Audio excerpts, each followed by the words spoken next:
Every year, the Army evaluates non-commissioned officers, and every year, their OML number comes out. And every year, a lot of people wonder why my OML is too high. Let's talk about it. We all have mentors. Mentors teach us, help us, give us advice on how to get promoted and just career development, right? And a lot of them would recommend one document.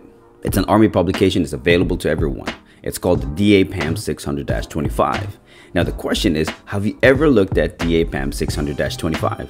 And if not, well, you got to start there.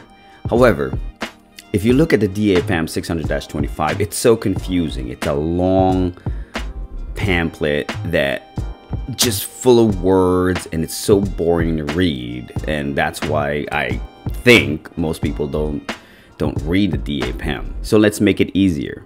This video, you're gonna learn step-by-step guide and what you need to do to be competitive and hopefully get a lower OML number next year. But if you got a good OML number now, congratulations. So when this evaluation results comes out, a lot of people are excited to know where they rack and stack against their peers. They normally publish this board results. The first day it comes out, it gives you all the listed names that are fully qualified, and also the top tier guys or girls that are most qualified. We call it the MQ list.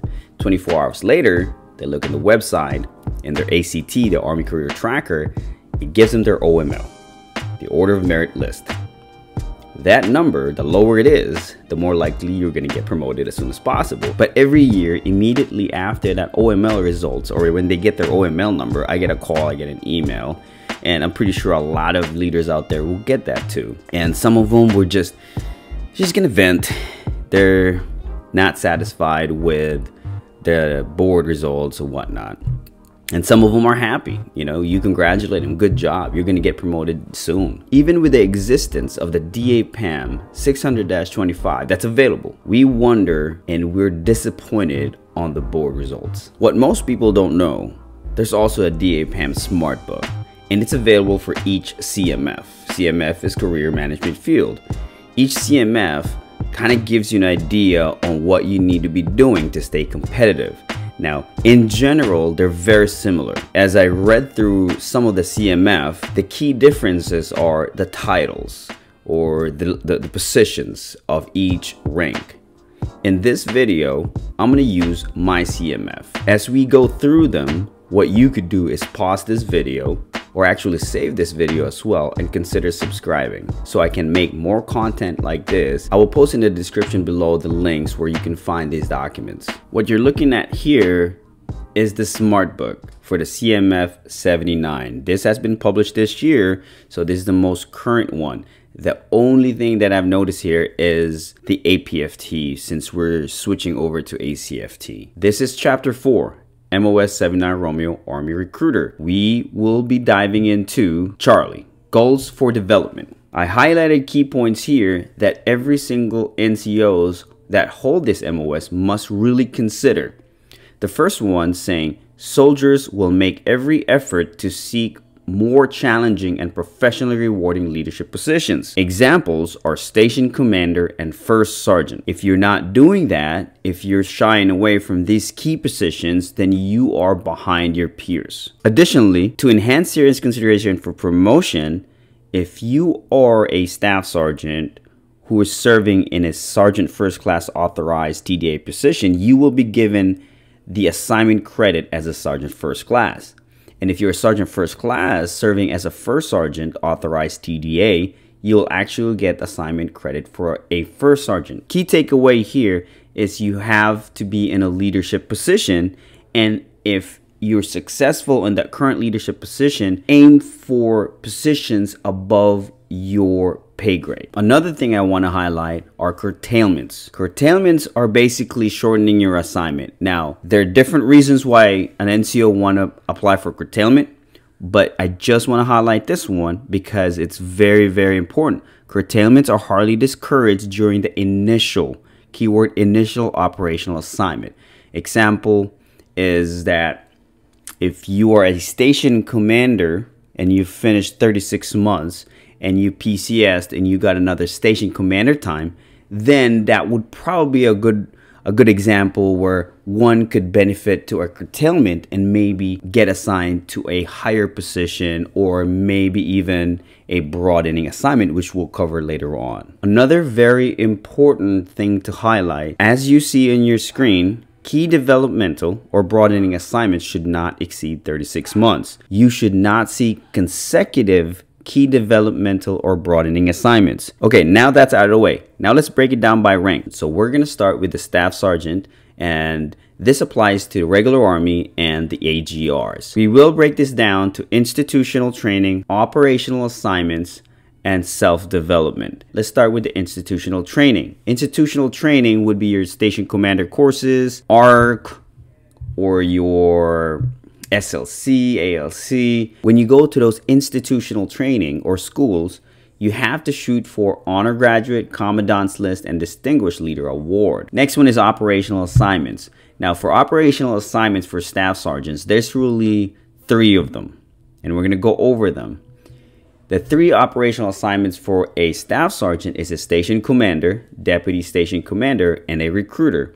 Now, based on what we learned earlier on chapter 4, Charlie, it tells you you should be shooting for a station commander position. Self-development. This is where the best of the best gets separated. Self-development is something that no one can teach you. There's no replacement for self-development. Everything else the Army will give you, self-development, it takes initiative and it will take effort on your end. So on self-development, these are the points that we want to highlight. Number 1, you want to achieve at least an associate's degree. This places you ahead of your peers. And then the most controversial part is the boards. A lot of times I hear NCOs, okay, I'm not a board baby. That's just not me, First Sergeant. Okay, that's fine. You don't have to go to the board. But the ones who do compete in these boards and get recognized as the recruiter or station commander of the year, NCO of the year, and it has to be brigade or higher. If you see here, brigade or higher. Sergeant Audie Murphy Club, Sergeant Morales Club, or any of those post-level recognition clearly develops themselves at a level above their peers. Regardless of how you feel about going to the board, this will set you apart from everybody else. And lastly is the APFT or the ACFT. In short, you have to remain physically fit and present an exceptional appearance at all time as a leader. Another key point is to earn the Gold Recruiter Badge. Master Recruiter Badge should be considered highly qualified when competing for promotions. Now let's move on to Sergeant First Class. This applies to regular Army and as well as AGR. As you see here, there's a pattern. It also says here, shoot to get an achievement such as honor grad if you qualify for the commandant's list. As far as operational assignments, the most qualified NCOs have successfully served as a station commander for a minimum of 36 months. Now, 36 months, this is a key word right there. I've known some soldiers who are very, very successful, they're talented, and they want to move up right away to skill level 5, which is a first sergeant position. But if you don't make the minimum requirement of 36 months, you will still fall behind your peers. Sergeant First Class who perform successfully in skill level 5 are considered best qualified for promotion. Now let's talk about this for a second. The most qualified says that you have to complete a 36 months successful station commander time and then perform on a skill level 5, which is a first sergeant or other E8's position. Now, here's the thing. Some station commanders who have successfully completed 24 months and then goes on and seeks positions as a first sergeant, it's good, it's great. However, if you do not complete the minimum requirement of 36 months, even if you have a first sergeant time, and I've seen it happen, you are still behind your peers. Self-development. As you see, again, there's a pattern. As far as civilian education, the same. I mean, at this point, try to shoot for a bachelor's degree. And then it tells you also as well compete in boards. Station Commander of the Year, NCO of the Year on the brigade or higher. Audie Murphy, Sergeant Morales Club. And it also, again, tells you to remain physically fit. Get those badges that sets you apart from your peers, like the Gold Recruiter Badge or the Master Recruiter Badge. Now let's move on to Master Sergeant or First Sergeant. Both applies to the regular Army and AGR. It says here that NCOs that are most qualified for promotion if they achieve distinguished recognition as an honor grad or highly qualified if they have the Commandant's list. Honor grad, most qualified, Commandant's list, highly qualified. Now let's talk about operational assignments. The single most demanding and critical leadership position for a Master Sergeant is a First Sergeant. Now for the 7-hour Romeo, this requires the successful completion of an operational assignment as a First Sergeant. It is highly recommended that at the time of the board, the most qualified NCOs have successfully completed at least one First Sergeant assignment. Now a First Sergeant assignment is a 24 months minimum. But these days, a First Sergeant position, if you PCS, it's automatically 3 years. But it says here you have to have at least 24 months of successful First Sergeant time. Self-development. Again, you see the pattern. Selection as the First Sergeant of the Year at the brigade level or higher. This clearly places the NCO ahead of his peers. NCO will remain physically fit. Again, and get the badge, Master and Gold Recruiter Badge. As we went over that smart book, there is a pattern. Whether you're a Staff Sergeant, a Sergeant First Class, a First Sergeant, it gives you a clear understanding of what's expected of you and what you should be shooting for. There should not be a surprise why your OML is high or your OML is low because it's written here. I hope you learned something. And if you're going to take away something from this video, it's this.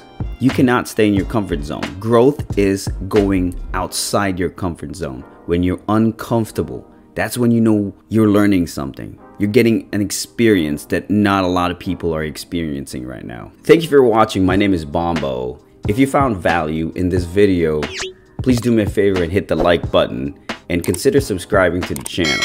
Once again, I'll catch you in the next one.